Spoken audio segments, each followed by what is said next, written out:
problems over the past couple of weeks. I feel a burst of excitement every time something works beautifully like this, so I'm in a good mood.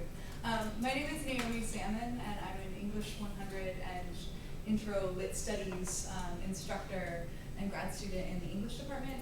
This is my 6th year of teaching at UW-Madison, so hopefully my dissertation will be done soon and I'll get to join your ranks in whatever far-flung area I end up. But I've been really excited to get to do the switch from Learn at UW to Canvas in part because it helps my organization process and keeps me from having to use Google Docs for signups and my calendar, and have students emailing me asking where to find the calendar and all of these things. So I'd like to begin today by talking a little bit about my English 100 course context and why having really well-organized office hours are so important. I'd also like to ask for your experiences with gathering student feedback about when to hold office hours and sort of thinking about the other types of problems that and potential opportunities that happen around the edges of this fairly simple tool. And then I'd like to kind of move on to think about questions and weird bugs that you might have encountered with this. So English 100 is an intro to composition course, and students meet with me 3 times per week. They're usually first years, sometimes they're transfer students, sometimes they put off taking this course, and are a little bit befuddled to be surrounded by first years. But for the most part, they're kind of eager to be in college, a little nervous, getting used to some of the norms of interacting with instructors in this way, and working with professional communication for the first time. And so the fact that our course has multiple required one-on-one conferences during office hours to talk through revision strategies for their revision-oriented portfolios kind of forces them into an office hours context potentially earlier than they might otherwise experience if they were in a large lecture course and hated office hours. So we do a lot of emphasis on writing in the conversation, and in addition to that, students often see E100 instructors as people that they're closer to than a lot of their other professors or TAs, simply because there's such a regular and constant interaction happening. So one of the reasons why office hours is so important, in addition to helping them do the work that's required of them in the class, is because a lot of times when students are having trouble adjusting, they will come to office hours and that comes out. And so I think it's really important to be as available as possible and to communicate that in as many ways as possible from the start. And so one of the things that I do is I tell my students to give me feedback about when they would be best able to come to office hours. At the beginning of the semester, I have them sign up for a when to meet online survey, and then we standardize the office hours times. And something that then becomes very apparent is that there's no way to meet your students, all of your students at any given time. I have 19 students in the English 100 class that this represents right now, and you can see that even though 19 people have signed up for this, the most people that you can satisfy actually, I think this might be an earlier iteration, but the most people that we could satisfy, even at the darkest color, is 7 or 9. And so that's a little bit of a pickle. And one of the things that I like about using this visualization tool to start that, to make that process really visible, is that it communicates to students, A, I really want to make this work, and this is really complicated, so please feel free to email me to set up out of office hours appointments when possible. And so from there, I typically express that I really like meeting in person, but there are also some benefits to meeting online. We, as a class, kind of talk about what the goals are for in-person and online office hours. And as an instructor, I'd like to raise some of these pros and cons from my perspective in a composition context. you don't need to have like screen sharing on or pull up multiple drafts and then figure out how to organize the meeting in Google Docs to share the documents in an in-person context. So there's less setup and you can move between modes a little bit more easily. You can have a more fluid movement between the conversation and the looking at the draft and asking questions. And in-person meetings tend to be a little chattier, so it's a lot easier to be like, how are things going? Are you, have you recovered from the flu? Do you need to go home right now because you seem to be very ill?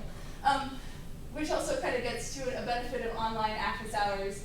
When you are meeting with students in a required context, a lot of them know that this is an important time, it's an important meeting, and when in the world are they going to schedule it otherwise?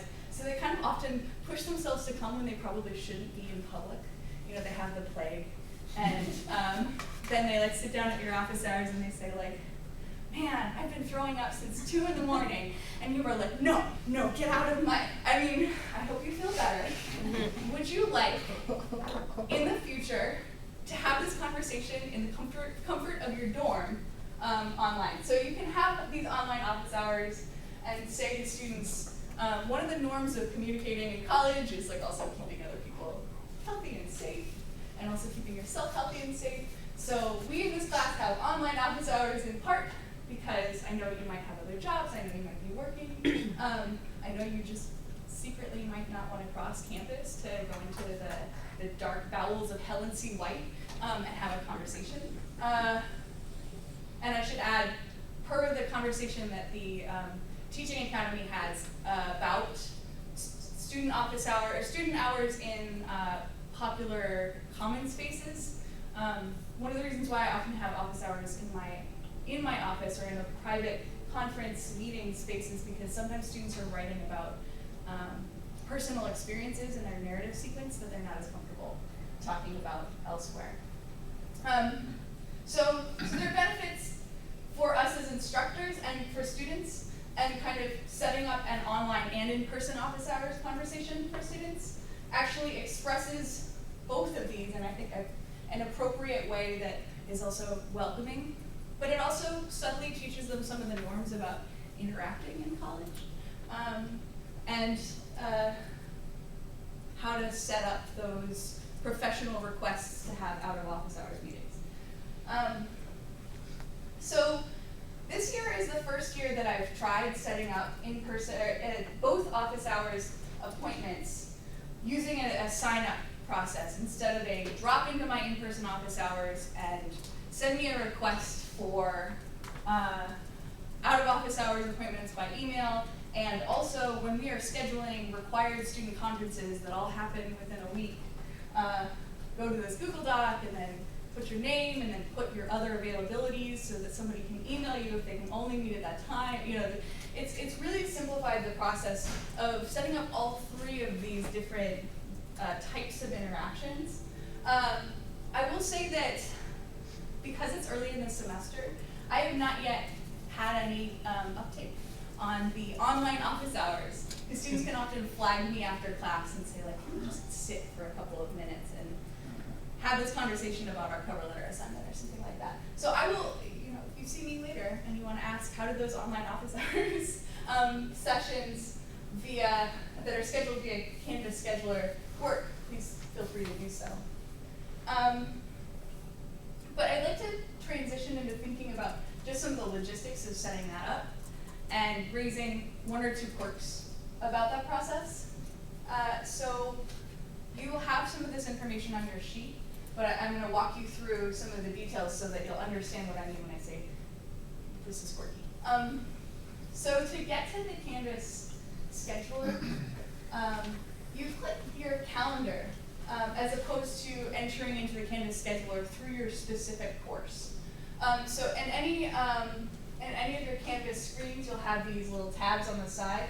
And if you click calendar and then you go to this, select calendar, you'll have to click the available, or the course in question to specify which group of students sees this particular appointment. So when you have create an event at the top, it'll give you an event for yourself, an assignment. We talked about a couple of weeks ago how to set up an assignment through this same portal.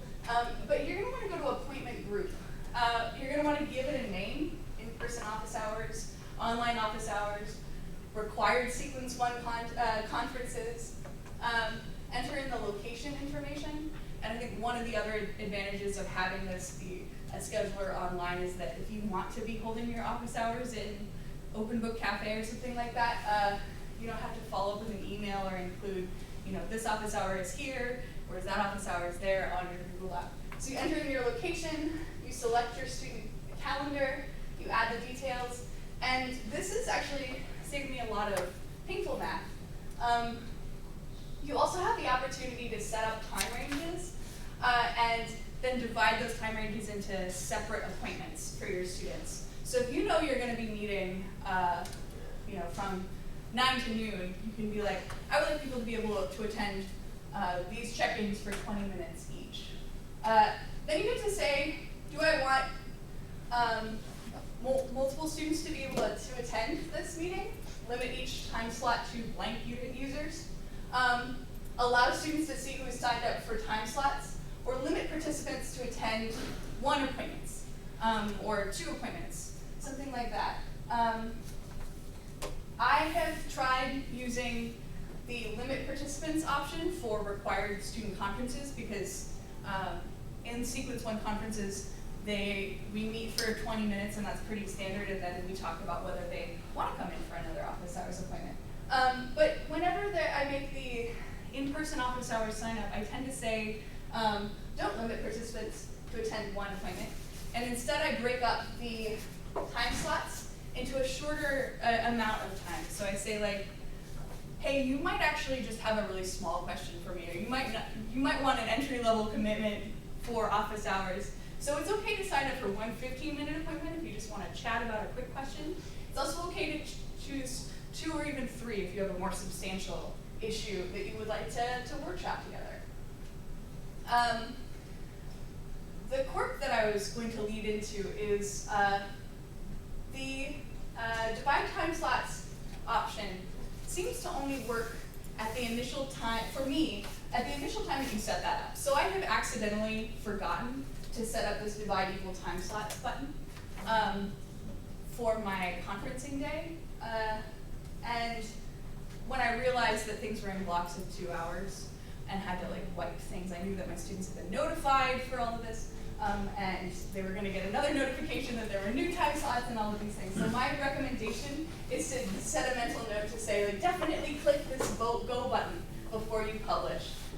Don't forget to do that, because when I went back to the editing screen, it would not let me change it. The other thing I want to say is that this option gives you the ability to set breaks for yourself as well. So you can you enter the date into this assignment group. But what you can do if you know you need to have lunch that day or something like that is you can say, I would like to meet between 10 and 11 and 11:45 and 2 or something like that. And even though it's in the same day, it'll arrange your schedule pretty easily. I tend to make individual appointment groups per day rather than as a semester-wide thing. Yes? I see the date range right there. You have the date and time range. There's 2 on this box. There's 1 on yours. What's the button to add another range? As I recall, it shows up by itself. Yes. Okay. So it's just like, As soon as you like add a another. date, as soon as you add a date, it says, okay, it Yeah. pops a new one. Okay. Yes. Cool. It wants us to be very accessible. I think that's charming. So this is my little warning sign, click go. Don't forget that.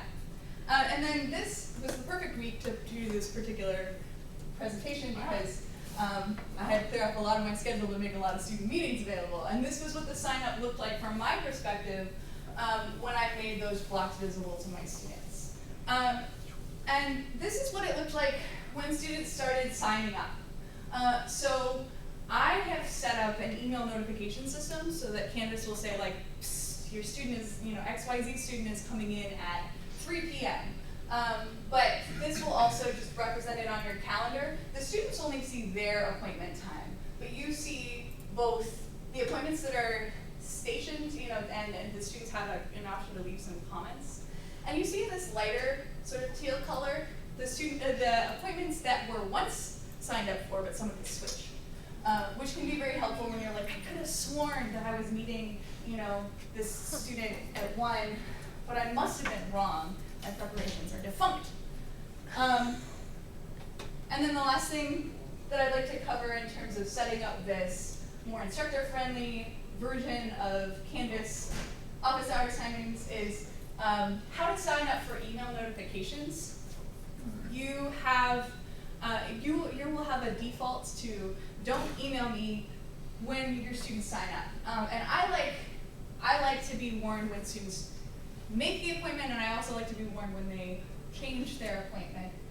So the way that you access that is you go to your global settings in your Canvas page. This is not, again, the settings for an individual course. This is settings under profile, and you click settings, and then for some reason it will show you settings again. But there will also be a notifications bar at the top, where you can say, yes, please tell me when a student submits a late assignment or any assignment.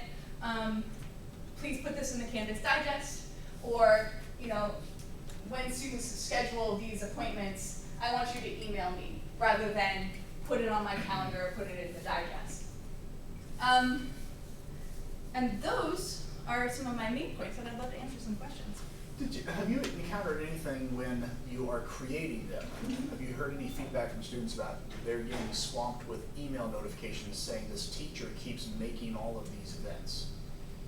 I haven't, but I can ask for questions and complaints in class. If you don't mind, of course, you probably would have heard it, but as many as that was right there. So this one faculty member I was talking to just said that she got a little feedback, and she was adding them, deleting them, and putting it back in, and she said she was getting a lot of feedback. She's like, oh, I can't believe that it would do that. Like, but I was never able to isolate it. It was a passing on a sidewalk kind of conversation complaints. I never really got a chance to dig into. I have a really polite class, so I'm not sure they would bring that up. But they wouldn't bring it up. I've had that experience just in the Teach Online class, that we get these Canvas notifications all the time.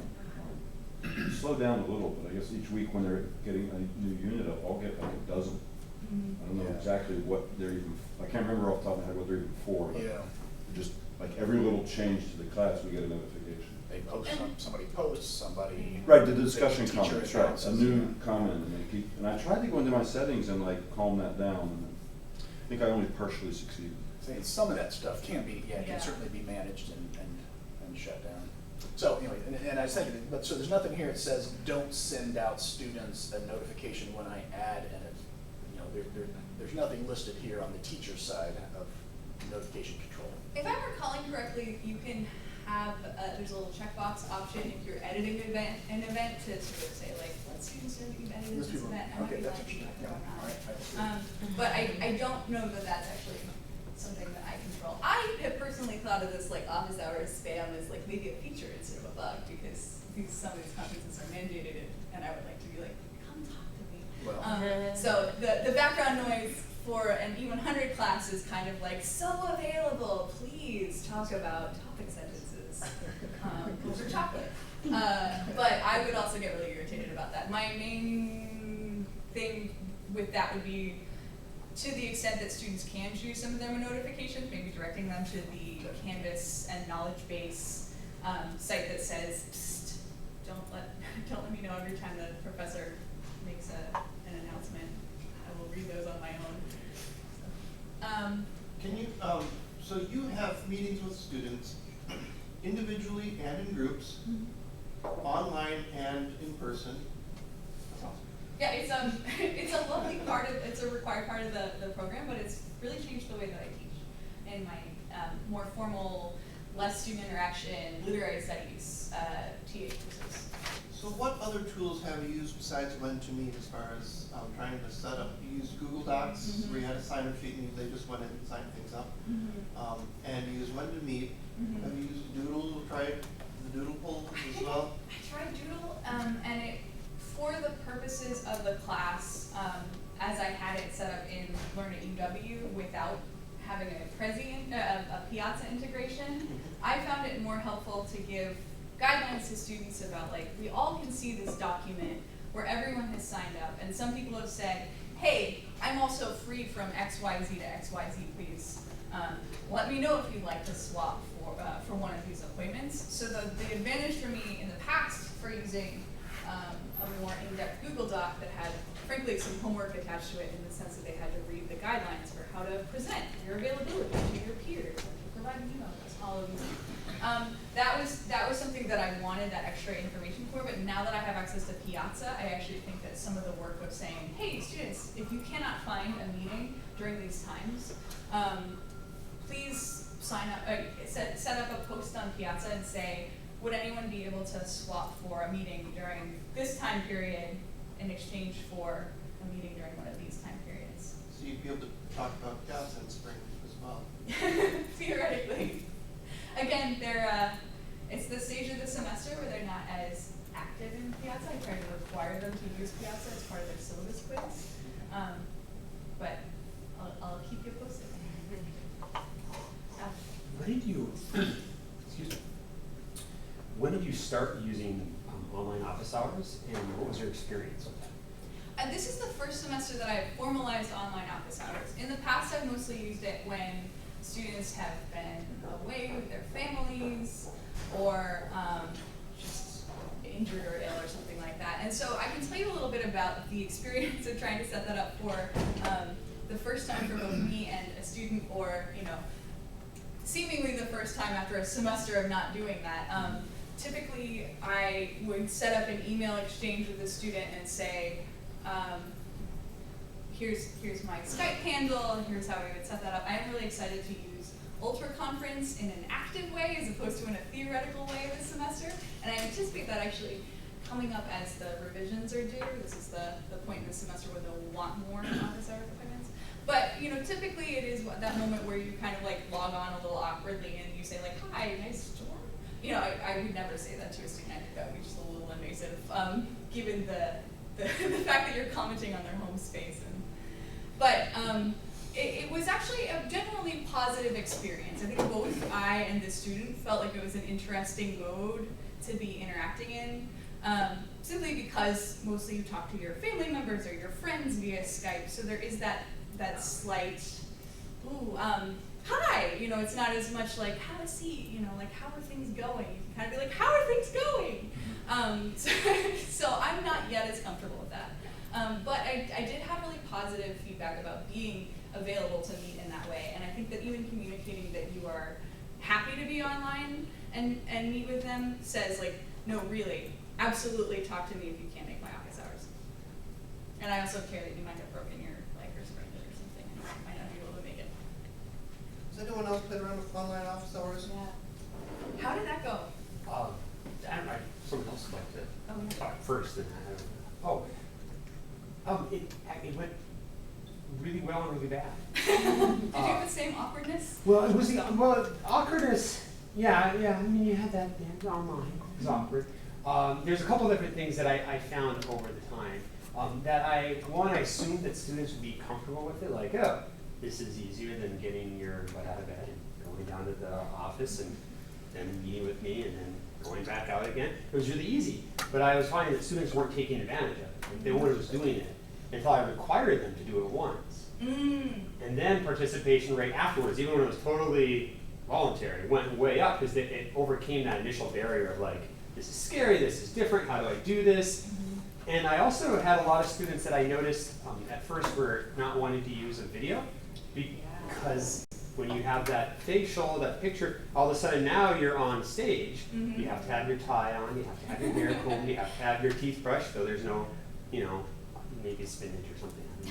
But I noticed they like to have just the audio only, and so, or having like this option for that, and I could kind of see them kind of navigating like, well, it's not working quite right now, or it's just, it's like, oh wow, okay, connection seems pretty good, you're on campus, but all right, whatever.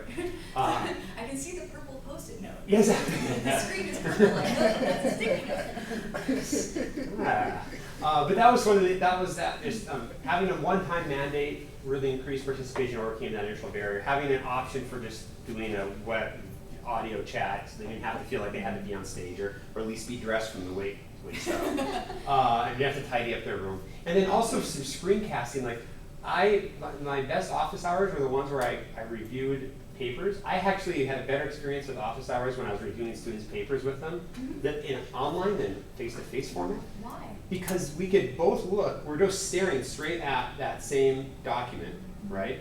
And I could make comments and notifications and circle or whatever on the screen, but it kind of kept our focus on it. There wasn't a lot of other, he wasn't having to awkwardly get over my shoulder and, oh, I see what you're saying. It was very kind of, they had the bubble, the Midwestern bubble, and you could look really closely at these documents. So I thought that we really had some really good conversations that way. So those are the 3 takeaways I had from it, but I'm just really curious as to yours, and it's just really, it's always fun to hear different experiences, because it was something I really wanted to do, and at first I thought this totally failed, and then you kind of start figuring it out a little bit.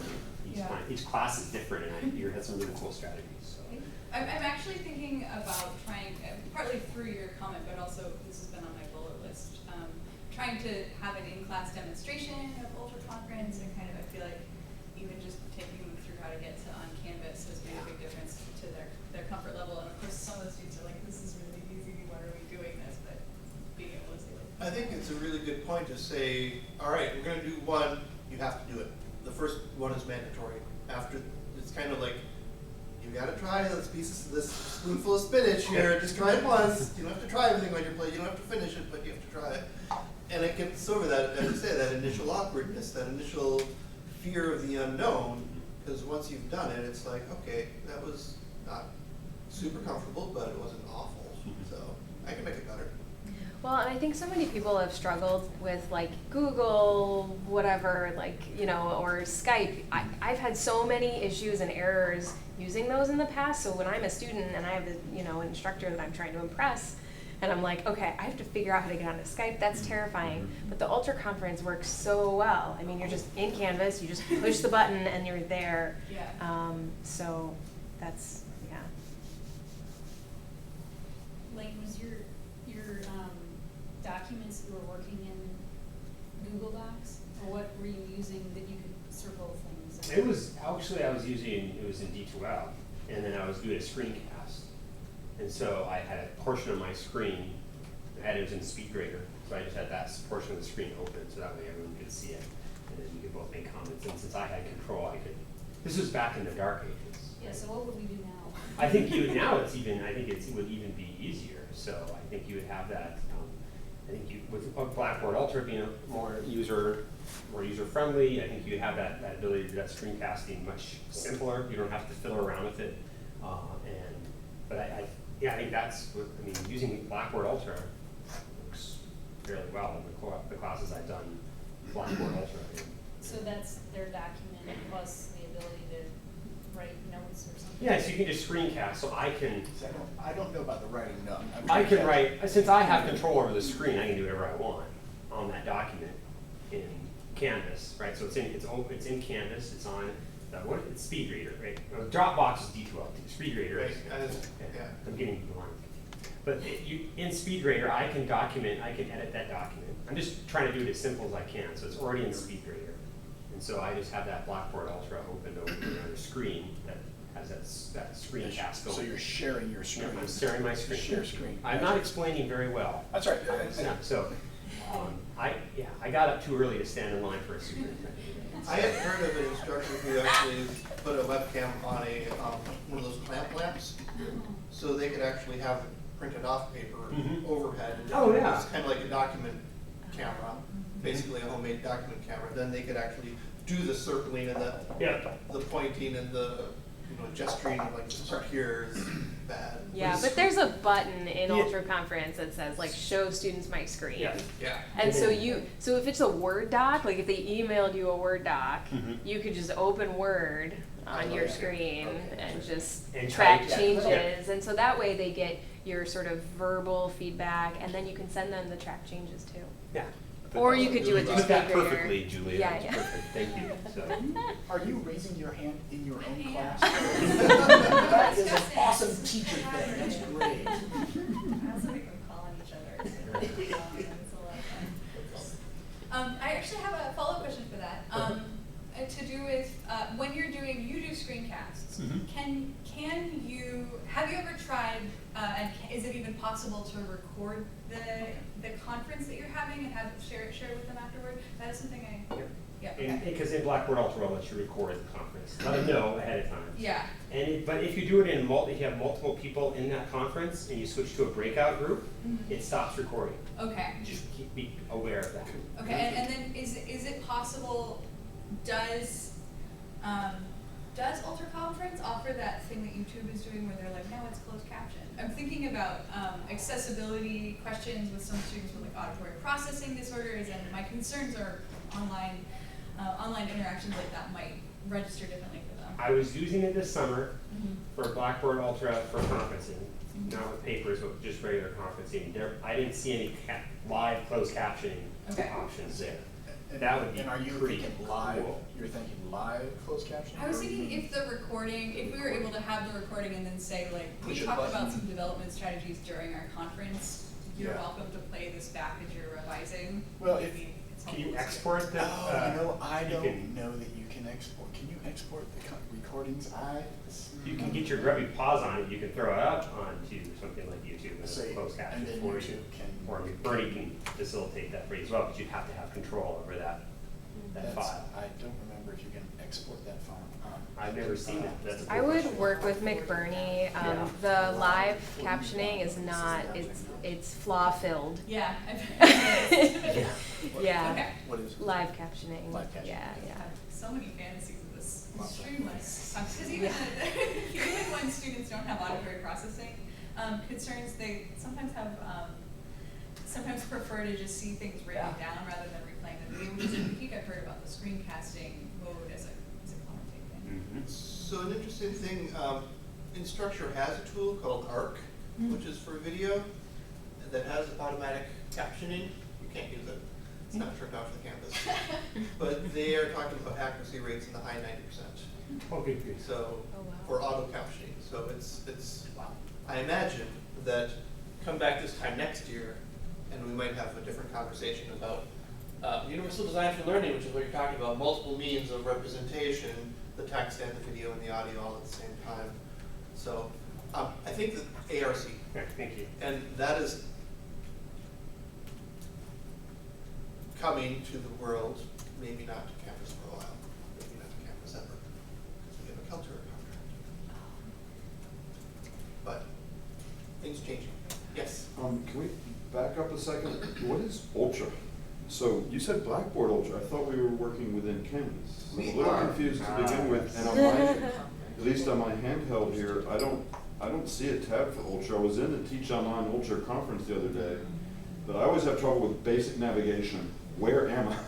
Great. So that's what I'm asking right now. Like, where is Ultra? I have no idea. So if you go to settings, Oh wait. So where do I settings? so Like, like you're in your Canvas course. Are you in as an instructor or as a student? And it's- no idea. Okay. I see my face Here. staring back at Pick me. a course. Let's demo I on the don't screen up see- here. You gotta pick Yeah. a course. I gotta pick a course. Oh, okay. I'm Because you're trying. like in the dashboards. Okay, so I'll teach online.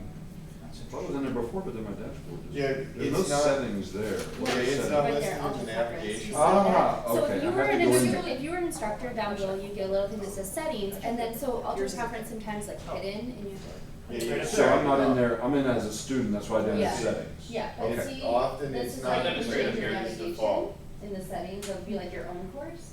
Yeah, this is what it'll show up when you say like just generally settings. If you go to navigation, you can drag these things around and say, yes, I would like to see and have my students see, quizzes or This one, SMART. that one. Okay. And I dragged up Ultra Conference. Okay. So when I'm at my home screen, I can then just click So Ultra you're in Conference. Canvas Ultra, or did you mean Blackboard Ultra? And it gives you the option to say like, create a session. Now So it's with in these Canvas. sessions, Okay. is this a chat or is it video chat? It's a video chat. It's a video. Video chat. How many people can be in that video chat? You can have Everybody. multiple people. Hundred. Yeah. Hundreds, it works with hundreds, because this would be, I've used just a plain old chat room with students in 303 to hold like office, like a discussion group before an exam. And the students who've attended have really appreciated it because, they don't have to travel somewhere, they just jump on their computer and we're all there and they can ask all sorts of questions.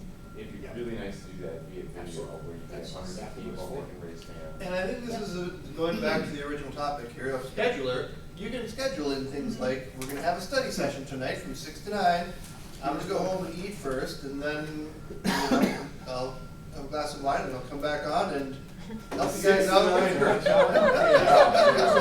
Well, I can also show you something that I like about this scheduler option is that if I have this month or week set up, and I say, oh, I've got this like appointment with this student, you know, this is a test student. I looked it up because somebody else from outside of this class wanted this appointment at the last minute. You can also delete appointments, but it was faster in this moment to do so. So you have this like attendees test student, and what you can do is message the student. So if you wanted to set up, you know, a collaborative Google Doc link or something like that, it takes away a step of like saying like, oh, you know, what is their last, how do you spell their last name? Do I go to the people tab and copy paste? Yeah. And if you've got multiple students, you can do that in one fell swoop as well. Or if you need to reschedule or whatever, if something came up. So it's kind of a cool feature, and honestly, before this semester, I hadn't even noticed it. So thank you for bringing that. Oh, Skill Backstab showed me. And something else I want to say really briefly is I often ask students to fill out a little, before we meet, what is your primary concern and a secondary concern, so that they can come to the conference and be like, I have studied up on this, and I'm like, what do you want to talk about? And they're like, I don't know, I hate talking in one-on-one context. So I can be like, you know, please, in the comments bar, you know, list some 2 primary concerns in your draft, and it kind of makes that more seamless for them as well. Or you could in the message students beforehand, you could send them out something, or even have a link to it when they sign up under the details field. You can set a link to like, please fill this out, what are the 2 things that you want to talk about? And I can show you in the test student view if we have time for that, and that's. We do, and actually let me prep that test student view with this question out to everybody. So students cannot use this to schedule with each other because it's an instructor tool. Unless, I think, and this is what I'm asking, if we give them a group space where they have the ability to set up discussions and do things like that, I think that they should then be able, they have more instructor type privileges in that group space. So I wonder if in that group space they could say, all right, we gotta meet the 5 of us. How are we gonna do this? Let's set up a schedule with the scheduler. That would be great. I don't know. I don't know the answer to that too, but Hadn't it's sort of occurred to an me, and I'm interesting excited about it. I can go ahead and put a handful of folks here in a group on our Canvas course as students. Let's do that. You can't put me because I'm Not you. Feel free to switch me over. Mm-hmm. So what, and I'm sorry, the scenario is what? The scenario is we've got a group project, and group projects are a pain in the butt because we never know when to meet or how to get everybody's schedule aligned. In that one of the initial slides with the when to meet thing, only 9 out of the 12 could meet. Yeah. So I'm wondering if, as students, if they can schedule with themselves through that kind of a. Well, does that work on the, when you open that dialog box there, if you could open that again, because I saw that on mine. When you're built in the calendar, go to the calendar, Oh, go yes, to that, okay. and hit the button to make a new event, and over on that appointment group, lower left-hand corner, Oh, yeah. I've not tried this. you select a course first. I think that was Oh, yeah, the sorry. catch you had. That's right. That's right. So that would be like, let's have the students meet with me as an instructor to go over their proposal, but I'm wondering if there's a way for the students to meet amongst themselves. Or if you just made a bunch of them, you could kind of create the conduit maybe, and then let them pick the one that works. You don't physically have to be there. So we're just using your scheduling tool to Right. say that we're going to get together on this day. Thanks for giving us this little portal to help us time. I don't know. I'd have to think that one through. So. I will say I'm having trouble clicking this, so it could just be because there are no other people enrolled in this course. and I'm trying to- Or maybe Yeah. have groups. So I don't have groups set up yet. It has, you'd have to go to the people area and set up Okay. a group set and start getting some subgroups in there. Yeah, so it's not like have like 4 people need to be in this. Like if you find an empty slot, go for it. You're in a group now. Yeah, yeah, so it would be interesting to see what that looks like from the student side. When they log in, because they're part of group A, when they go to click on it, they're owning it as a group instead of just one person. It says group A is meeting next time. I don't know. That's interesting. Right, because you're not proactively saying which group you want. Well, no, actually it does, that's right. When you, because on the one I had, you would select the course, and then when you hit that checkbox, We'll say. it produces a list, it produces a list of groups. Yeah. Maybe it's group sets. It's a list of group sets, so then you're saying honor this group set, which, That would be incredibly helpful for something like in-class peer review as well. If you were already saying you need to share some documents, you've already been paired. Here's a way to get your computers linked and get. Through Canvas, which is, that's what's always again, possibly, if the tool's in Canvas, they don't have to get lost and try to negotiate Skype or Google Hangouts or Doodle or When to Meet or some of these other tools. So, there are benefits to integration. So you don't use the ones to meet when you just give them a block of time to sign up for? The ones to 15-minute meet sets. was more like, hey, we've all got really busy schedules. I would like to try and align mine with the most productive time slot for all of you. Because I have had in the past when I had a much less flexible schedule. The only times that I could meet were times when most of my students were having lab courses. It just happened to be a time when campus loves to cram in lab courses, and they were like, what am I going to do with this? And I was like, you're going to make 100 out-of-office hours appointments with me for a weird time of day. So this kind of also allows you to be like, I happen to be on campus on Thursday. I will probably be working on my dissertation in my office, but if you would like to join me and chat, just, it's like, I know that some of you who are more available here, and usually I'm not here on campus, but I'll throw in an extra office hour for you. Is there, related to that, so I have 113 students that I need to meet with individually. Is there any way that you can, and I have some that come in for office hours and are always asking the same questions as what every other student's asking. Can we like record the answers to those and post them somehow in an organized manner So that other students can access without having to come in and take up all of my time to answer the same things over and over again? So yes, you should take a look at the active teaching lab that Brian Esselman talked about using Piazza in his organic chemistry class.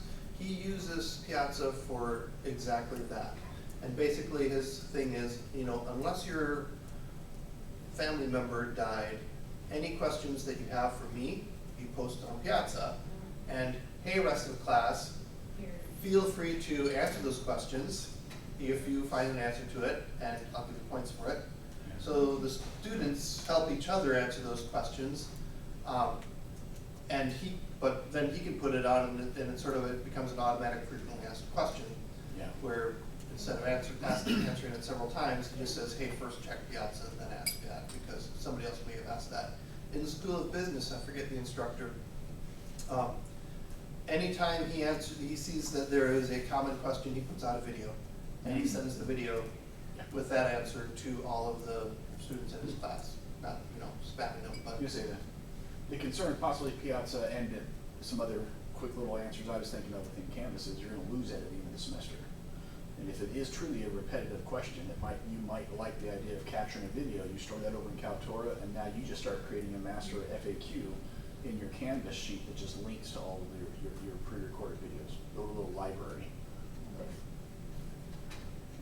I also sometimes, when I'm replying to students in an email, I say, like, I'm going to copy paste this for the class in an email, but you can say I've done this once so far, but I've started trying to say, like, this Piazza is actually searchable, so you can, like, try that. I've really aggressively say, like, apply to the search bars. They're free. That might provide you with great answers. I've also used Google Docs for like my syllabus, where I set the permissions so that the students can comment. And that way, whatever the question is on the assignment, they highlight it and they comment on that thing. I can answer it right there. Whenever any other student goes in and looks at the assignment, if they have questions, oh, there's a comment on that, and it's already been answered. So it honors the original formatting of the assignment, but it sort of adds a little commentary on the side. I had a quick question for one more on just from the student side of this, of the scheduler. I have one part I wasn't clear on. How do they sign up?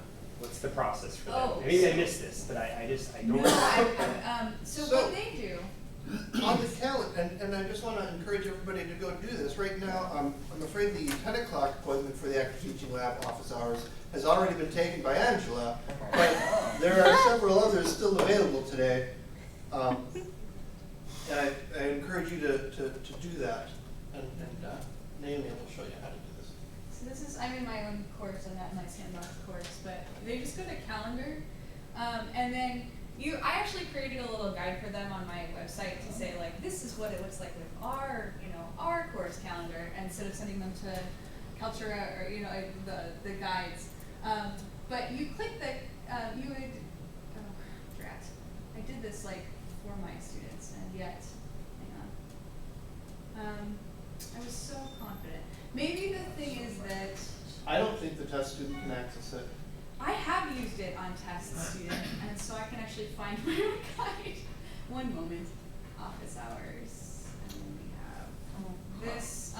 So you theoretically you click find appointment. I don't know why it's not showing up now, but there is a way to. They have appointments, find appointment, and it may just be that I don't have immediate office hours coming up this week. I haven't scheduled the next ones. I do that a little bit, each week.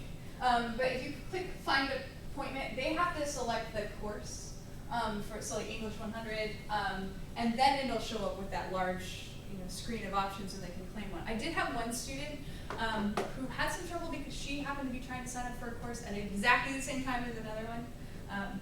The course meetings during the class that we canceled for this were very, very popular. So she was actually booted off, and it didn't give her a lot of clarification about what that looked like. So she just needed to double check and see when she finally was able to sign up for the next slot that the course that the meeting that she had signed up for showed up in her calendar with a little check mark next to it. So there's an icon, for what that looks like, and it is this right here. So this little check screen, I was signed up as a test student here, and that's what the student would see. This is my fake appointment for myself.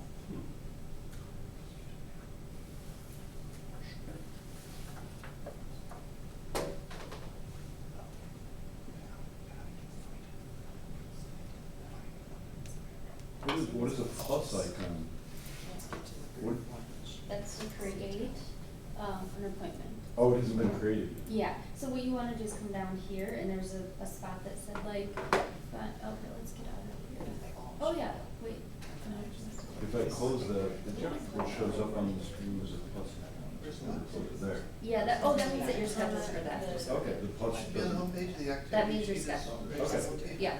Again, the check means. Oh wait, no, scheduled, so that means that you can sign up for that, sorry, that means that's you have available. a- Can you just make that? I just made it, well, okay. Copy of Yeah. that.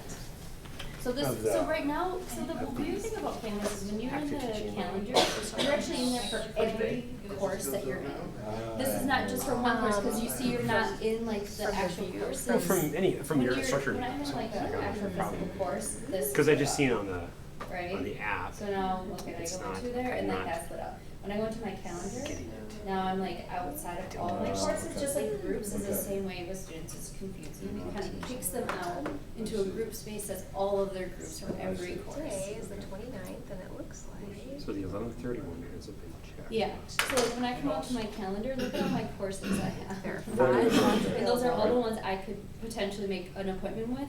Right.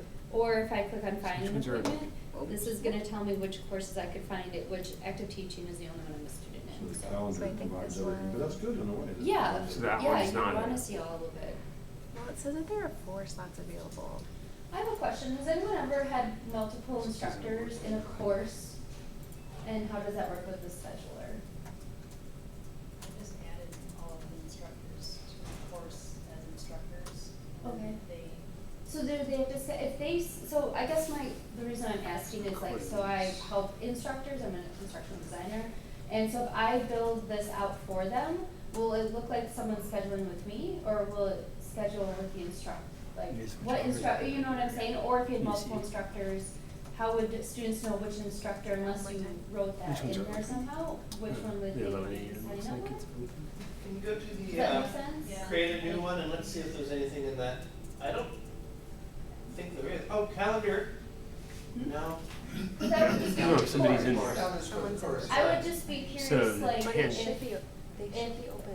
I created it, or one of your instructors created I it can't for do that. all the instructors, or if you did for all the, your TAs, or however that works, how would they, would they See it on see the those calendar. appointments, even though they were meeting with you or with someone else?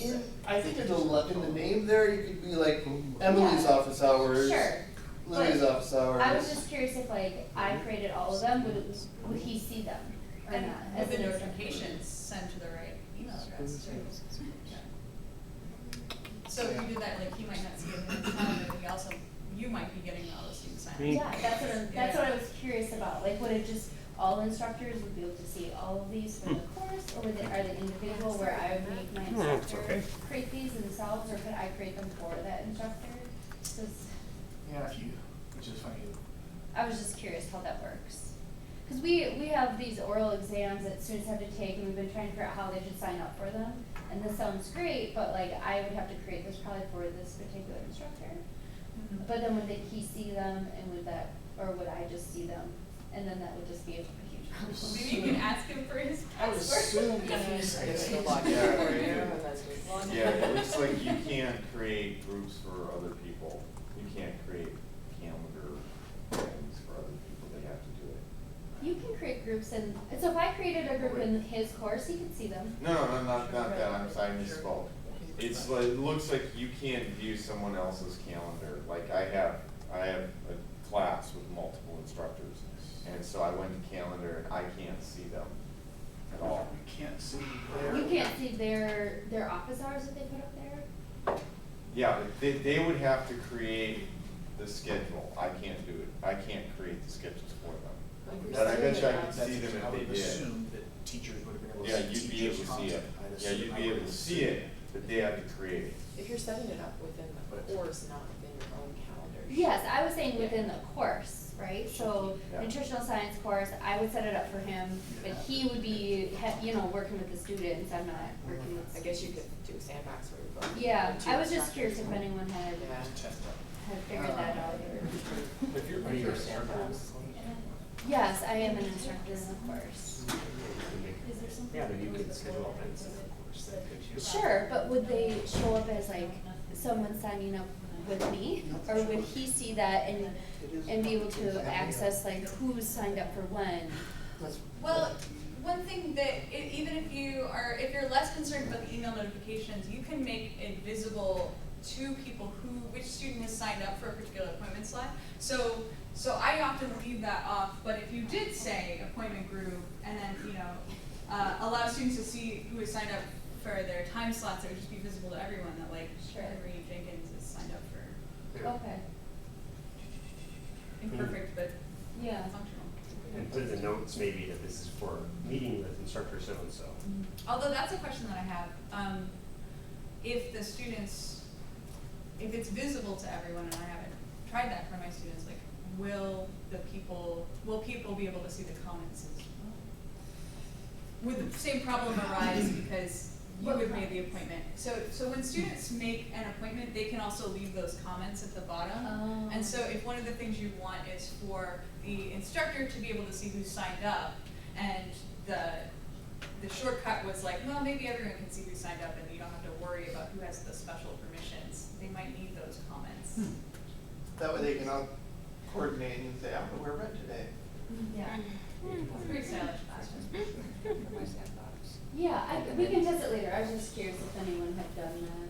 Yeah, and actually just off topic, but one thing I wanted to mention about Blackboard Ultra is that is public. And so if you did record it, all the students in your course could see and hear what you said. Okay. And they're in Collaborate, you could lock it down by like groups or student, Okay. and you cannot do that as far as I can tell in Ultra. Okay. So just something to think about, like if you did that, any student can technically go in and access and see it. That would be In the cool. archive, it just lists Okay. them all. It's also- If you record it, If you record it. right. And then, You can do it as a live, sure, yes, but also because you can't lock that down, any student could like hop into the middle of your meeting at any time too, so. and you'd see them though, right? Yes, you would see them, but I'm doing these oral quizzes, and that is a little bit more yeah, yeah, yeah. sensitive, so we're using, appear.in, it's just a free website, you don't have to sign up or do anything, but you can click this little lock button, and then students have to like knock, and then you let them in. I love that. One at a time, and they don't have to sign up, do anything, we just go to the URL, which is appear.in/ and you pick the name, so mine is like NS oral quiz. Yeah. You know, Appear.in is a really simple video it's conferencing super tool. easy, and there's no recording, that's not what we need it for, but. It there's- also lets you do the screen sharing, Yep. and it's just a wonderful lightweight tool. I don't know how they manage to stay in business. I don't know, cause it's like 8 free people at one time can be in, but if you want more, up to 12, you have to pay. Yeah. And it's like, doesn't seem like a lot more, but Do they have a Canvas integration as well? they do not. They don't, no. And I don't think you can do any embeds of it either, but No, but it's such an easy, I just Yeah. link to it and it opens up and it's like, knock. Yeah. It's just there. I like that. And then you're just like, okay, knock, and then it just lets them in. It's a little bit like, kind of this homework or Yeah. something, like, it's office hours. Yeah, but they don't need an account, they don't need to do anything, it's very Yeah. easy, but. that's how I video conference with my mother. I It's don't know easy if enough for this her. is new, but on Ultra Conference, there is an option to lock the room now, which maybe is once Oh. everyone's in that you want in the You room, could lock you it? lock it. Lock them into the. I only noticed because it said unlocked under the course room, so I don't know, maybe that's something because they tend to add Interesting, yeah, I've things. never used, that wouldn't be bad either, but Yeah. still the recording thing would not be, possible. No. But locking the room might be nice once the student's in, just to like, tell people I'm busy. Right. Also, had stumbled across this about downloading, trying to download the videos, that was a question, and it did say you cannot download as a separate MP4. You can't download the recording and. The Ultra. In Ultra Conference, and if I read the sentence right, it only persists for 14 days. So if you're wanting it as some kind of a long-term, semester-long resource, that is not going to work. Well, I'm just, that's what it said. I need, the framing of the question was how do I, darn it, no. I wonder if that's like a default, but we pay for it to be Oh. recorded, maybe? I don't know.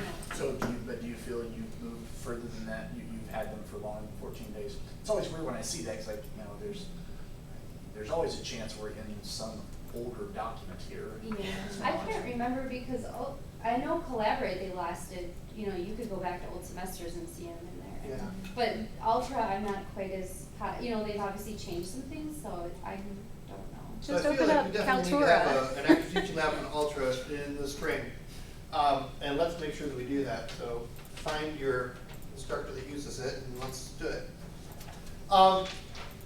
We only have 2 minutes left, so if there are any, according to your clock, we're done.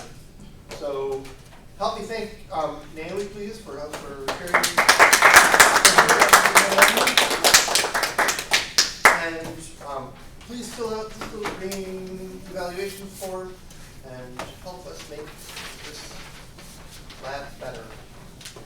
Next Thursday, we're having a lab. I forgot what the topic is already.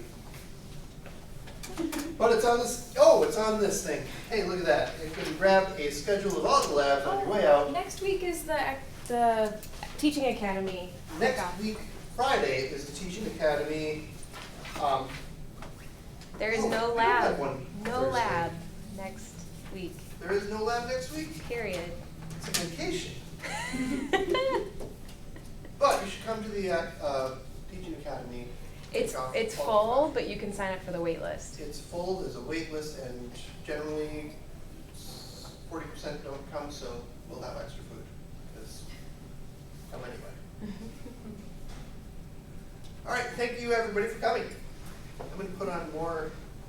I'm gonna stop streaming so you can play.